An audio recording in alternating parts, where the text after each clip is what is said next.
તો બેટા આજનો આપણો ટોપિક છે 14.9 14મા ચેપ્ટરમાં 9મો પોઈન્ટ આપણે આવ્યા છીએ અને પોઈન્ટ જે છે એનું નામ છે અવમંદિત સરળ આવર્ત ગતિ. એટલે હું તમને આ ચેપ્ટરનો જે પાર્ટ જે છે આ લાસ્ટ પાર્ટ એમાં અલગ અલગ સરળ આવર્ત ગતિઓ છે.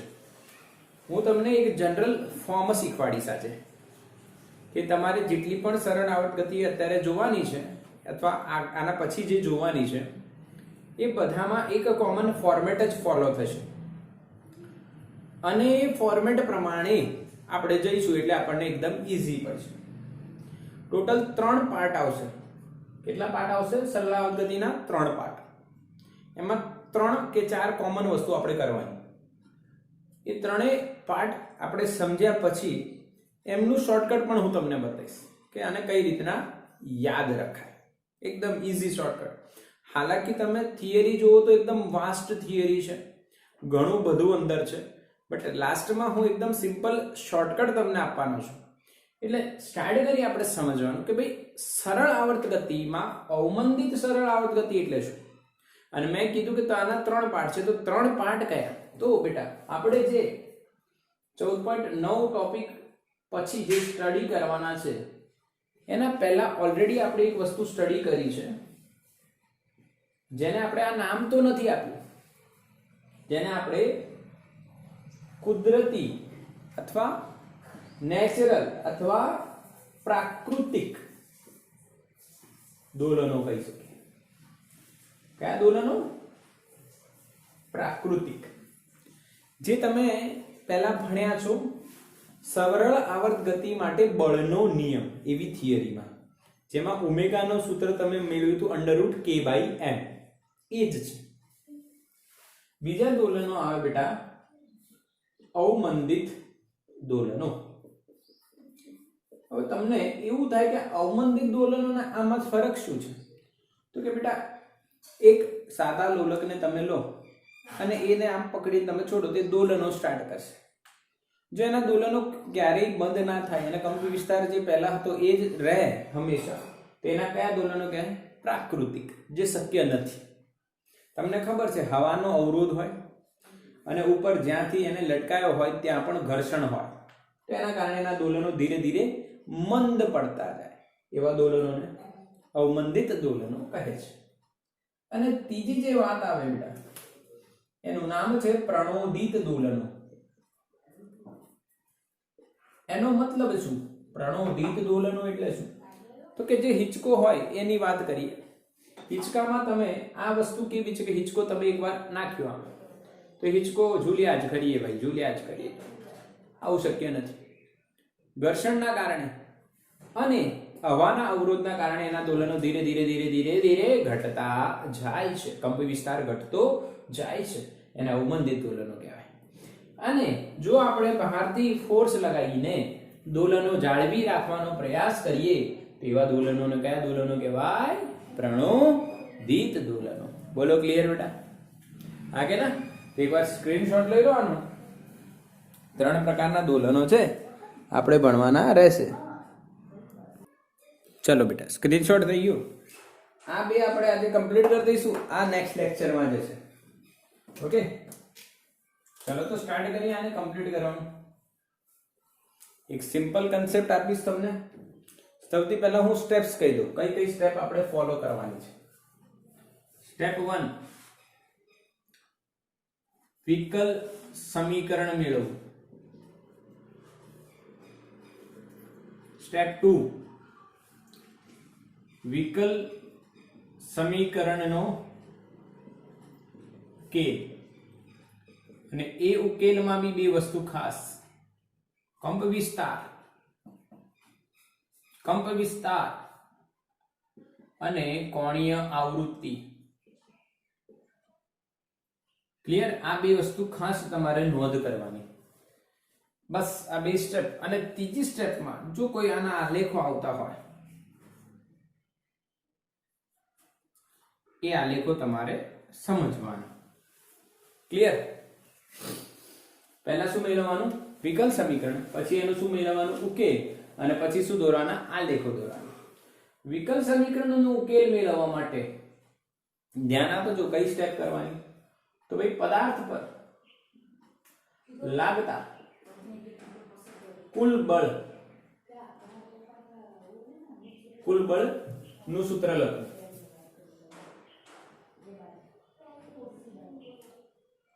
અને એમાં ન્યૂટનની ગતિના બીજા નિયમનો તમે ઉપયોગ કરી શકો છો.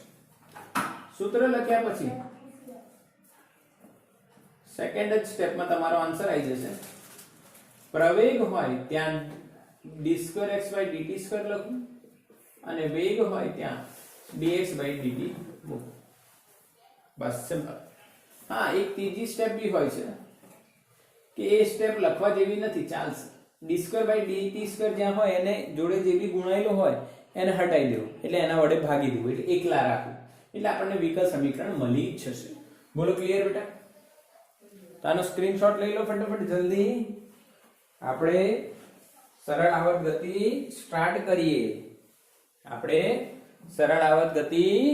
સ્ટાર્ટ કરીએ. ચલો કરીએ સ્ટાર્ટ. યસ. પહેલા વિકલ સમીકરણ, પછી એનો ઉકેલ, અને આલેખ દોરવાના હોય તો આલેખ દોરી નાખવાના. ચલો સૌથી પહેલી જે છે બેટા જે આપણે ભણવાની છે એનું નામ છે પ્રાકૃતિક સરળ આવર્ત ગતિ અથવા દોલન. તો પ્રાકૃતિક સરળ આવર્ત ગતિના કૌંસમાં તમે લખી શકો છો અવરોધ અને ઘર્ષણ વિના અથવા એમની ગેરહાજરીમાં થતા દોલન. માની લો અહીંયા આપણે એક દળ લટકાવ્યું જેનું એક પદાર્થ લટકાવ્યું જેનું દળ m છે અને આ સ્પ્રિંગનું બળ અચળાંક k છે. અહીંયા કોઈ હવાનો અવરોધ નથી. તો જો આ નીચે જાય, નીચે તરફ જતો હોય તો એનો પ્રવેગ કેટલો? a. અને એને ઉપર તરફ સ્પ્રિંગ બળ કેટલું લાગશે? -kx. તો સ્ટેપ 1 વિકલ સમીકરણ મેળવવું.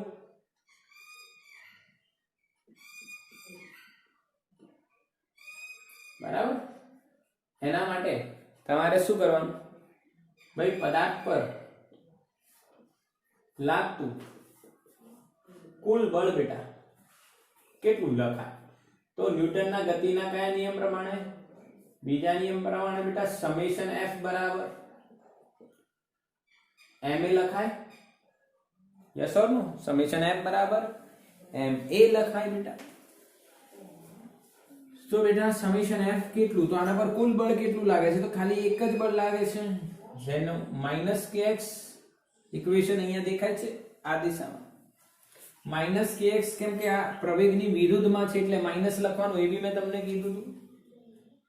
અહીંયા શું આવી ગયું? ma. પછી શું કરવાનું? મેં તમને એવી સ્ટેપ બી લખાઈ છે કે એના પછી પ્રવેગની જગ્યાએ શું લખવાનું? સ્થાનાંતરનું કેટલી વખત વિકલન? 2 વખત. તો અહીંયા પ્રવેગ છે આપણી જોડે, તો પ્રવેગ a બરાબર d2x/dt2 મૂકતા શું થશે? તો -kx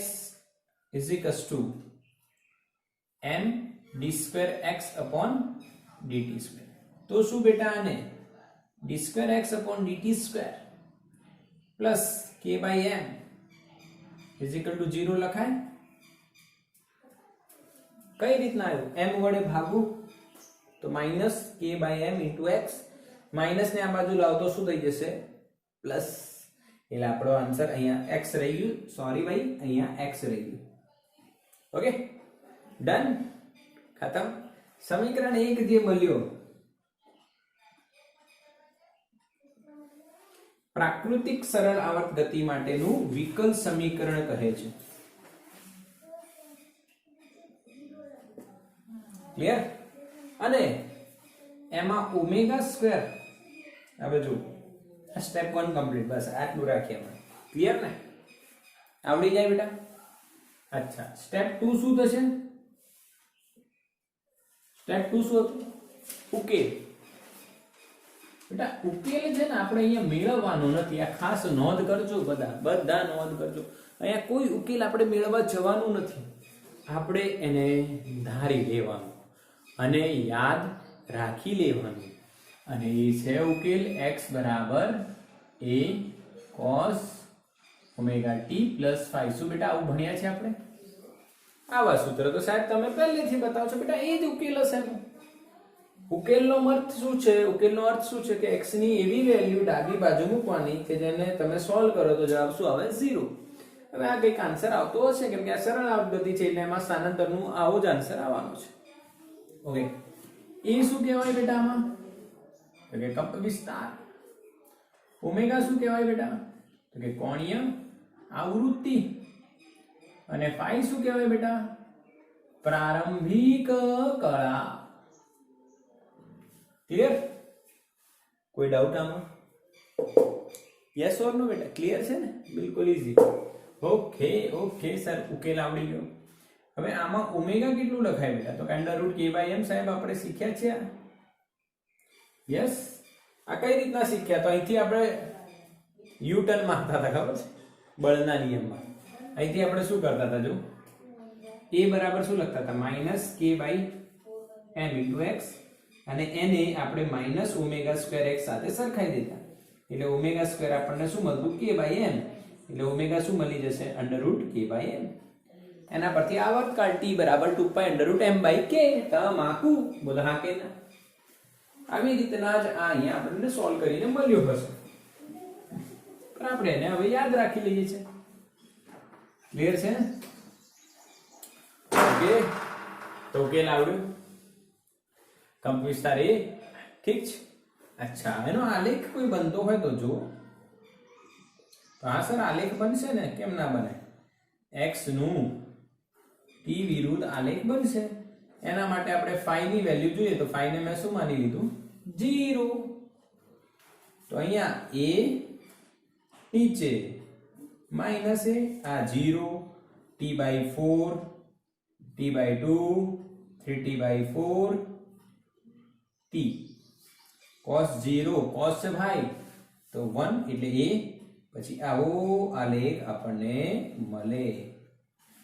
બોલો હા કે ના બેટા? અને જેમ phi બદલાઈ જશે એમ આ આલેખમાં આગળ પાછું થશે. It is okay. સમજે? કોઈ વાંધો નથી. બોલો ખબર પડી? આ ચોપડીમાં નથી, તમને એવું લાગશે, પણ આપણે આગળ આ ભણી ગયા છે, પણ અલગ સ્વરૂપે ટુકડે ટુકડે ભણ્યા અને અલગ સ્વરૂપે ભણ્યા. મેં અહીંયા તમને કોમન ફોર્મેટ આપી દીધી. આનો સ્ક્રીનશોટ લઈ લો બેટા ફટાફટ.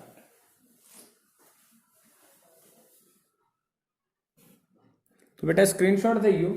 અહીંયા ધ્યાન રાખો કે અહીંયા કોઈ અવરોધ નથી લાગતો અને અવરોધ વગરની ગતિ છે એટલે આને પ્રાકૃતિક દોલનો ની સરળ આવર્ત ગતિ છે ભાઈ. સિમ્પલ.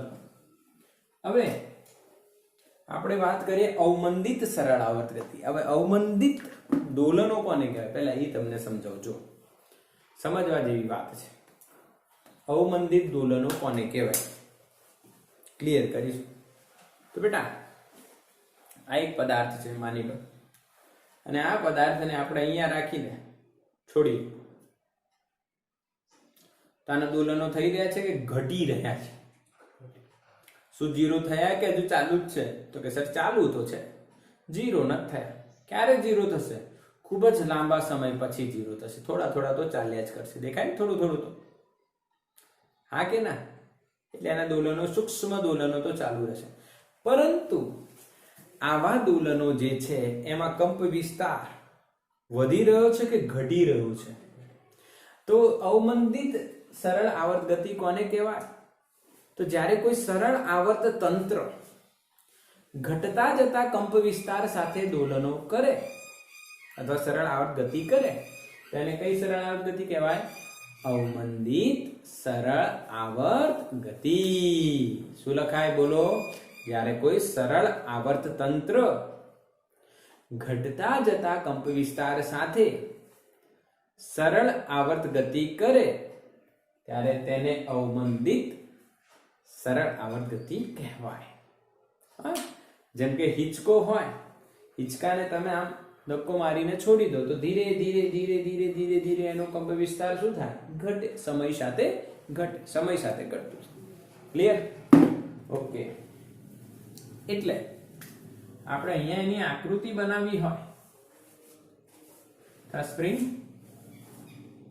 નીચે એમ દળ.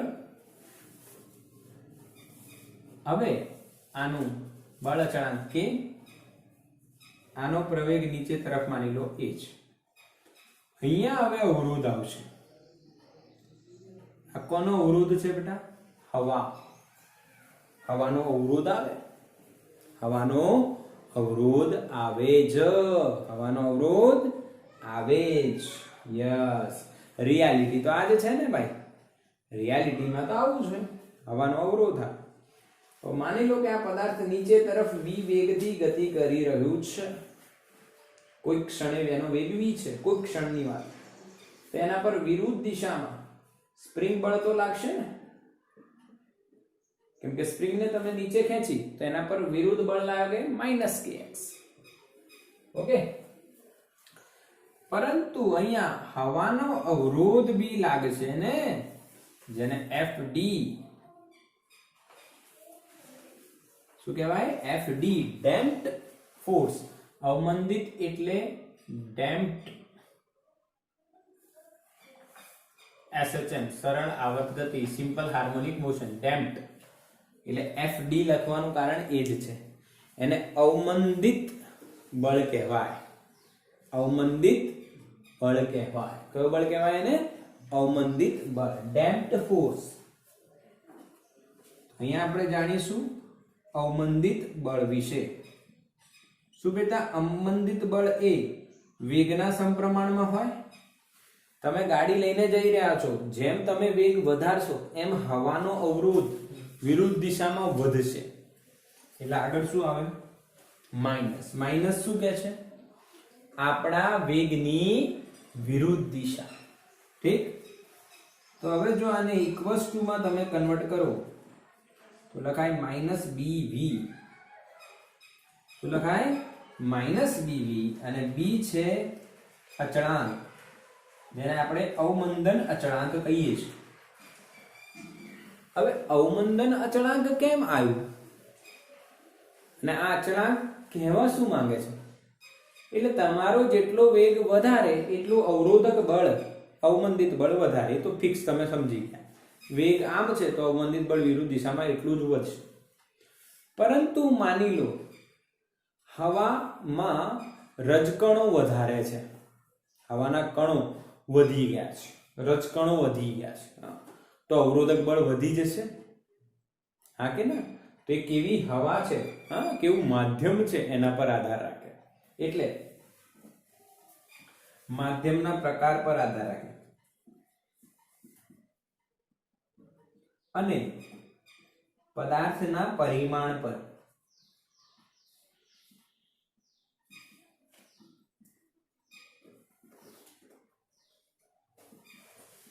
પદાર્થના પરિમાણ પર કેમ?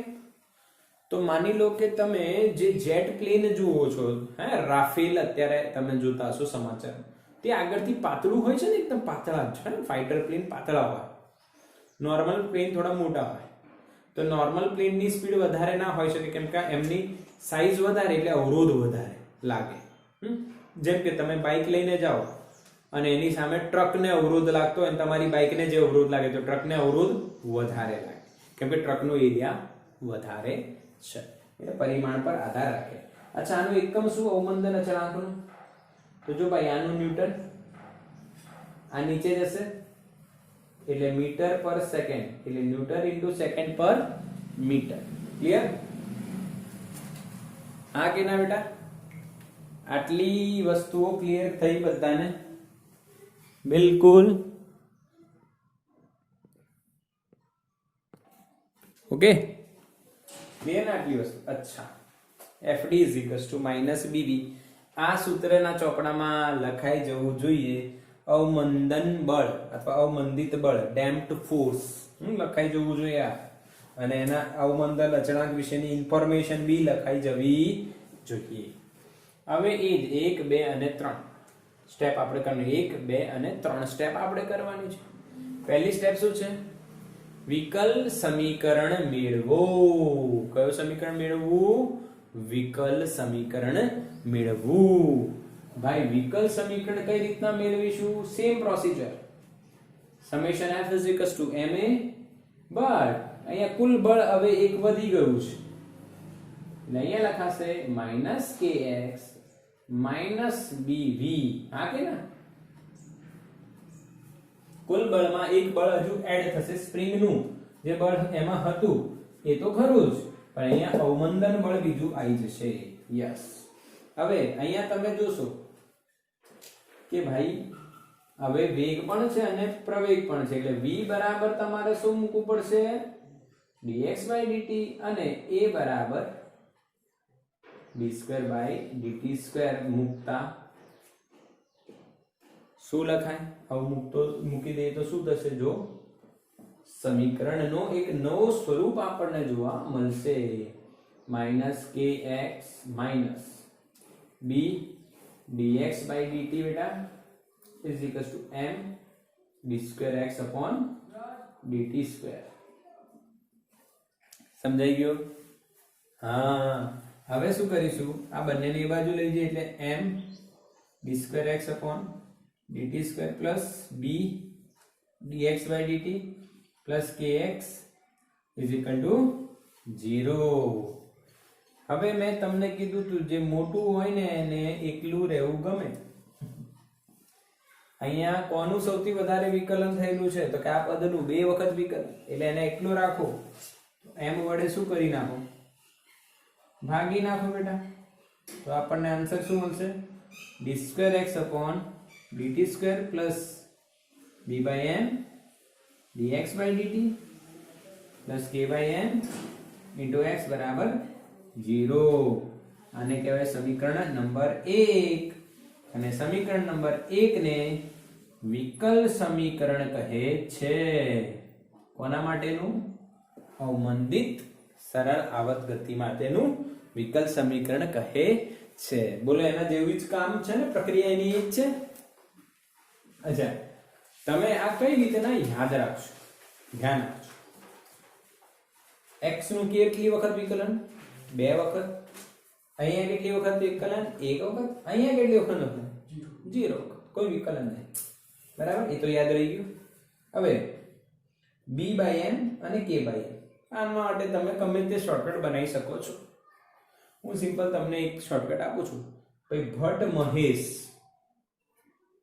કોણ મહેશ, આવું યાદ રખાય. ભટ્ટ મહેશ, કોણ મહેશ, ફલાણા મહેશ, એવું આગળ આવશે. એટલે તમને આ શોર્ટકટ બનાવેલું છે. તમે કશું બી રાખી શકો. ભાઈ બારિયા મિત, કોણ મિત, ફલાણા મિત, ગમે તે. ભાઈ બારિયા મહેશ, ભટ્ટ મહેશ, કશું પણ. તો ભટ્ટ મહેશ, કોણ મહેશ, ફલાણા મહેશ, યાદ રહેશે. અચ્છા, આ શોર્ટકટનો ફાયદો જો કે જે પ્રાકૃતિક સરળ આવર્ત ગતિ હતી એમાં અવમંદન બળ હતું નહીં, તો b બરાબર 0 મૂકી દો તો આ ગયું, એનું વિકલ સમીકરણ બની ગયું. તો શોર્ટકટ થઈ ગયું. અચ્છા, ખબર પડી બેટા? બિલકુલ બિલકુલ. સેકન્ડ સ્ટેપમાં આનું ઉકેલ જોવાનું છે. તો ઉકેલમાં કંપ વિસ્તાર હવે બદલાશે, તો કોણીય આવૃત્તિ પણ અહીંયા બદલાવાની છે. બાકી બધું સૂત્ર સોલ્યુશન તો એનું એ જ છે, પરંતુ કંપ વિસ્તાર અને કોણીય આવૃત્તિ બંને બદલાઈ જવાની છે. તો ભાઈ કઈ રીતના આપણે એને યાદ રાખીશું? જો ધ્યાન આપો. કંપ વિસ્તાર પહેલા હું લખું છું અહીંયા, કાં તો તમે a' લખો કાં તો a of t લખો, કેમ કે કંપ વિસ્તાર સમય સાથે બદલાશે. અચ્છા, બદલાશે તો વધે છે કે ઘટે છે? કંપ વિસ્તાર વધે કે ઘટે? ઘટે છે. શું એ ઘટીને 0 થાય છે? ના, થયા કરે ધીરે ધીરે ધીરે ધીરે. એટલે લાંબા ગાળે શૂન્ય થાય. લાંબા ગાળે શૂન્ય થાય એવું વિધેય કહેવાય ચર ઘાતાંકીય વિધેય. કયો વિધેય કહેવાય? ચર ઘાતાંકીય. એટલે પ્રેક્ટિકલી અને થિયરિટિકલી જ્યારે આનું સોલ્યુશન કરવામાં આવ્યું આપણી જોડે, તો આનો આન્સર આવ્યો આ રીતના. This is the solution. કંપ વિસ્તાર આવું મળે. a into e raised to minus bt upon 2m minus bt upon 2m. યાદ રાખવું. આ કઈ રીતે આવ્યું? તો ભાઈ ઉકેલ મેળવીને અલગ અલગ ગાણિતિક પ્રક્રિયાઓ લગાવીને આને સોલ્વ કર્યું હશે. આપણે ખાલી આ યાદ રાખવાનું છે. હવે તમે કહેશો સાહેબ યાદ તો રાખવું પડશે ને, એનું શોર્ટકટ આપું છું, ધ્યાન આપજો. નોર્મલી કંપ વિસ્તાર કેટલું હોય? a. અવમંદિત છે એટલે કંપ વિસ્તાર સમય સાથે ચરઘાતાંકીય રીતના ઘટે છે, ચરઘાતાંકીય રીતના ઘટે છે એટલે માઇનસ એટલે જ છે. e raise to minus bt/2m, bt/2m. તો ભાઈ અહીંયા શોર્ટકટ એવો છે કે ભાઈ એક છોકરી હોય છે, એ એની મમ્મીને બહુ પજવે, ઓનલાઈન ભણે નહીં, મસ્તી કરે, ટાઈમ પાસ કરે, ખાવાનું ખાવે, આ કરે તે કરે, તેની મમ્મી એને કે કરે એટલે મમ્મી કે બેટા ભણ આ છે, તો એ કે મમ્મી તું કેમ આટલું બધું ટેન્શન લે છે, તું શું લેવા મારું ટેન્શન લે છે, હું બધું કવર કરી લઈશ, તને મારી એટલી બધી ચિંતા કેમ થાય છે? પછી મમ્મી એને જવાબ આપશે, બેટી તું માં બનીશ ને તારે ખબર પડશે. એટલે શોર્ટકટ શું છે? a into e raise to minus બેટી તું માં બનીશ તારે તને ખબર પડશે. Yes or no? Simple shortcut છે, બેટી તું માં. એકદમ ઈઝી લોજિક છે. આ રીતના તમે એનું કંપ વિસ્તાર યાદ રાખી શકો છો. હવે કોણીય આવૃત્તિની વાત કરીએ તો અહીંયા ઓમેગા ડેશ છે, નોર્મલ હતી એ તો ખબર જ છે ને કે ભાઈ આમાં આપણે મેળવવાની નથી, આપણે યાદ રાખવાની છે. તો એનો બી લોજિક જુઓ તો k/m તો હતી, પર અહીંયા માઇનસ ઘટી જશે અને માઇનસ b/2m નો વર્ગ કરવાનો છે.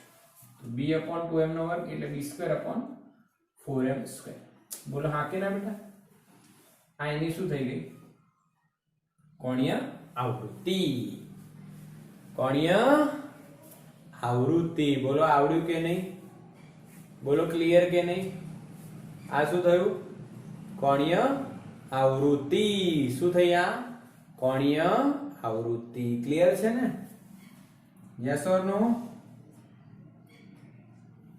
ઓકે, ચલો સરસ. હવે એક વસ્તુ બીજી અહીંયા લખવામાં આવશે, એ છે ઉર્જા. તો બેટા ઉર્જા કેટલી થાય? તો નોર્મલ ઉર્જા આપણને ખબર છે, E0 બરાબર હાફ ka². સર અમને આ તો ખબર છે, આ તો ખબર છે ને બધાને. હાફ કુલ ઉર્જા હાફ k². એ એટલે શું? કંપ વિસ્તાર. હવે અહીંયા આપણે ઉર્જા લખીએ તો એ સમય સાથે ઘટશે. હા, મહત્તમ પછી ધીરે ધીરે ધીરે ધીરે ઓછી થાય, ઘટતી જાય. તો EF શું લખાશે? હાફ કે એ નહીં, એ ડેશ નો વર્ગ, કેમ કે હવે કંપ વિસ્તાર એ નથી, એ ડેશ છે. તો એનો વર્ગ કરશો બેટા તો શું આવશે? તો હાફ કે એવા ને એવા, એ ડેશ નો વર્ગ એટલે આનો વર્ગ. આનો વર્ગ કરશો એટલે a નો વર્ગ થઈ ગયો ઇન્ટુ આનો વર્ગ. આનો વર્ગ કરશો એટલે ઘાત જોડે ગુણાકારમાં બગડો આવશે, એટલે ગુણાકારમાં બગડો આવશે એટલે આ બગડો કટ થઈ જશે. એટલે અહીંયા આવશે e raise to minus bt/2m ની જગ્યાએ ખાલી શું આવશે? m. bt/2m ની જગ્યાએ ખાલી શું આવશે? m. અને ફાઇનલી તમે લખી શકો છો E0, આને હાફ k² ને E0 into e raise to minus bt/m. બોલો હા કે ના બેટા? કંપ વિસ્તાર જેવું કોપી પેસ્ટ છે એટલે તમને આ યાદ રહી જશે. જે કંપ વિસ્તારમાં થાય એ આમાં થાય છે, પરંતુ કંપ વિસ્તારમાં નીચે બગડો છે બેટી 2 માં, પર ઉર્જામાં નીચે બગડો નહીં આવે, કેમ કે કંપ વિસ્તાર નો વર્ગ કરશો તો ઉર્જા મળવાની છે. તો વર્ગ કરશો એટલે આ નીચે જે બગડો છે 1/2 એ કટ થઈ જાય. બોલો આવડ્યું કે નહીં?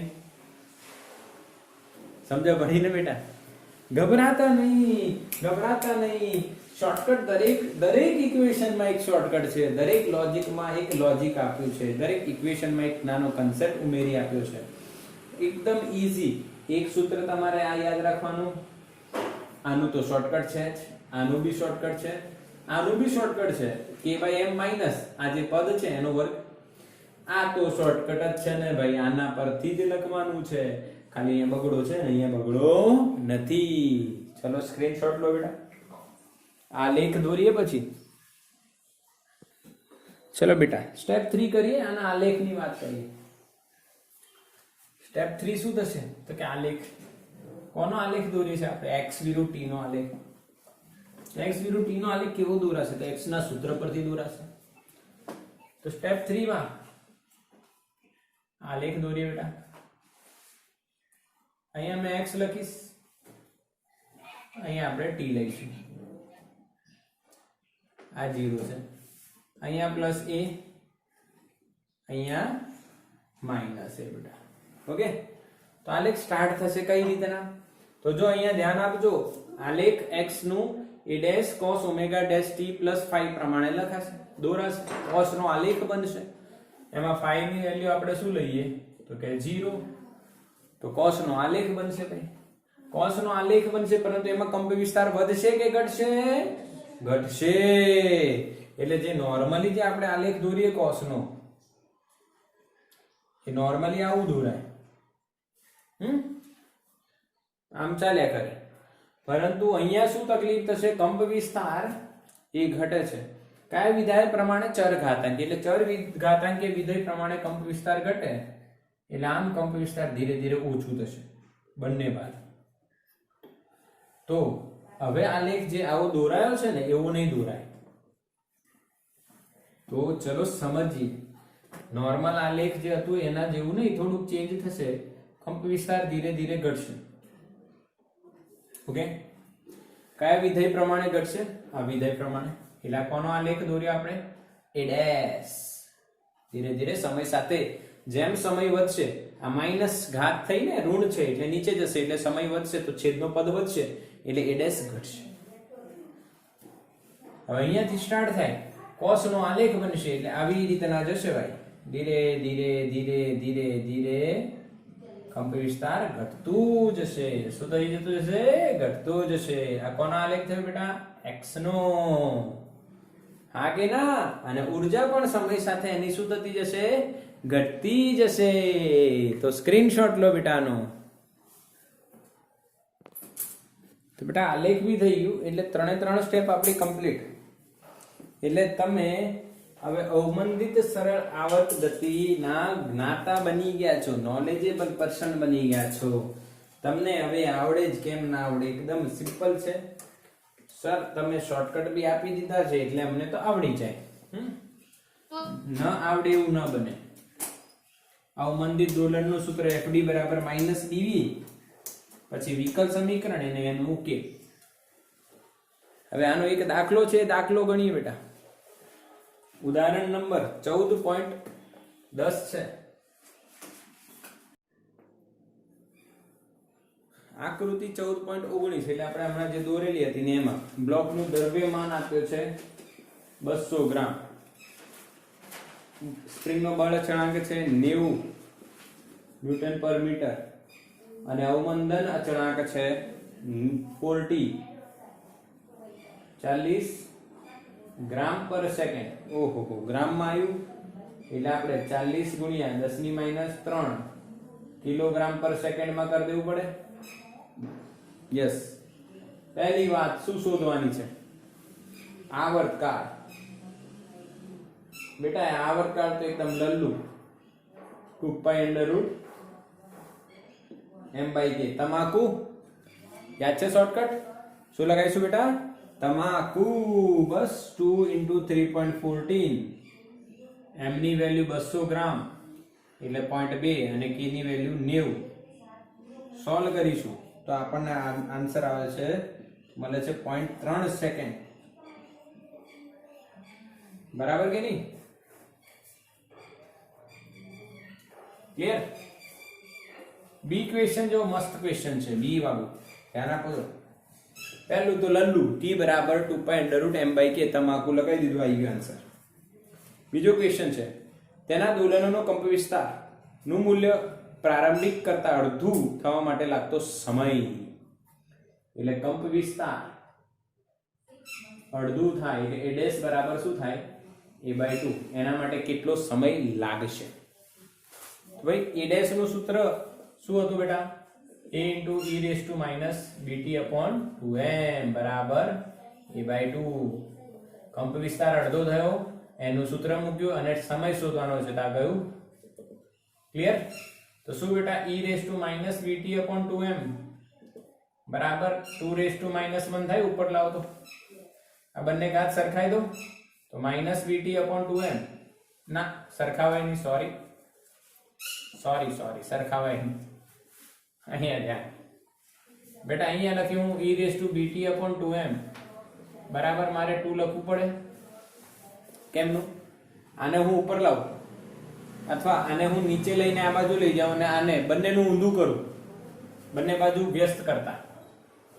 ઓકે, હવે મારે t શોધવો છે તો e હટાવવું પડે. તો જો આ બાજુથી આપણે e હટાઈશું ને તો સામે વાળો લોગમાં જતો રહે. શેમાં જતો રહે? લોગમાં. જેમ સંકલન અને વિકલન થતા હતા ને બેટા, આ એવી વાત છે. સંકલન અને વિકલન જેમ થતા હતા આ એવી વાત છે બેટા. ઓકે, સંકલન કરીએ તો વિકલન હટી જાય, વિકલન કરીએ તો સંકલન હટી જાય. એમ ઈ હટાઈએ તો સામેવાળા લોગમાં એન્ટ્રી મારી દે.